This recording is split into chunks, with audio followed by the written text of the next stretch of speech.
Carl Jung once said, "The brighter the light, the darker the shadow." Every person carries a hidden side, the shadow self, the part that hides envy, guilt, weakness, resentment. When someone truly good enters the room, that shadow feels cornered, because goodness doesn't just shine outward, it shines inward, into the places most people would rather keep unlit. Imagine someone who prides themselves on being realistic. They've built a life on cynicism, on the belief that people are selfish, that love is fake. Then they meet someone genuinely kind, someone whose goodness isn't performative, it's felt. That encounter becomes unbearable, because suddenly they must face the truth. Their cynicism isn't realism, it's protection.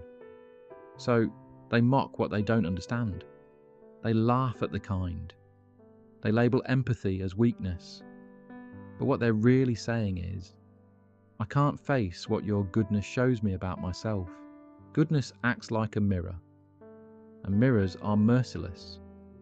When you show patience, it reminds the impatient of their anger. When you show compassion, it reminds the bitter of their wounds. When you show honesty, it exposes the comfort of other people's lies. And that's why people sometimes hate good, because every good deed confronts their reflection. Think of the colleague who undermines the co-worker who goes the extra mile, or the friend who gossips about the one who's trying to improve their life, or the stranger online who attacks those spreading positivity. They're not really reacting to the good act itself. They're reacting to the feeling it stirs inside, a mix of inadequacy, envy, and shame. It's not that they hate good people. They hate what good people represent, the part of them they've abandoned. Let's go deeper, beyond the poetic, into the psychological.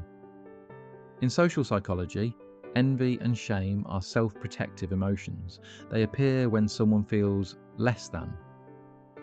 When we see someone with traits we admire but lack, confidence, empathy, courage, our brain reacts as if our status is threatened.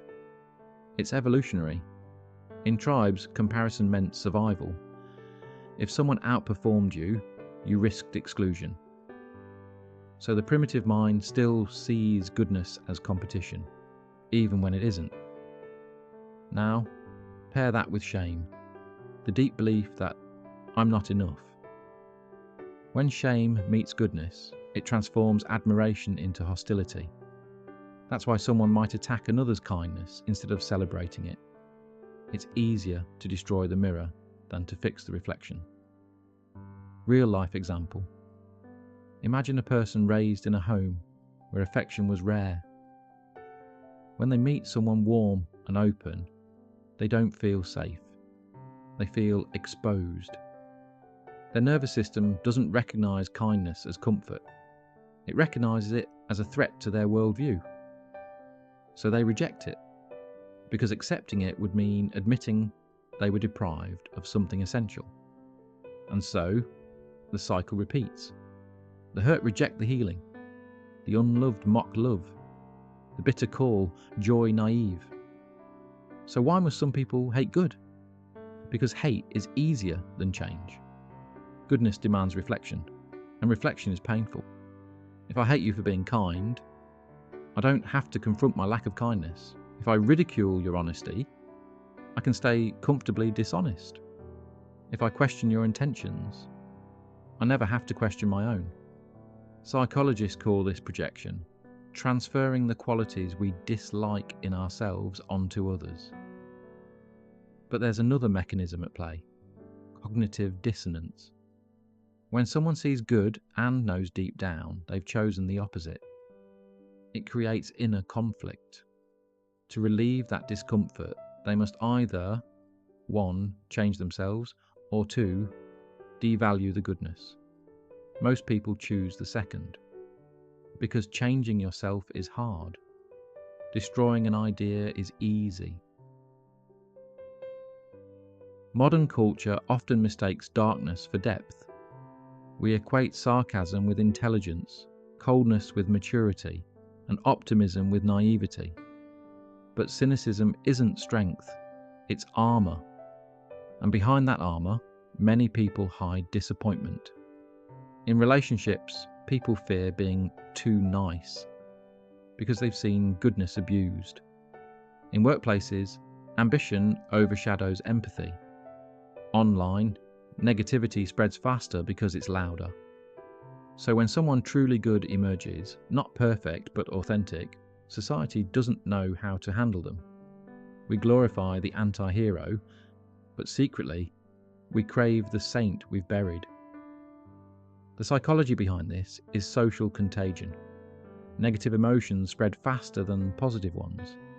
So, people learn, if you can't outshine the light, dim it. Let's shift the lens.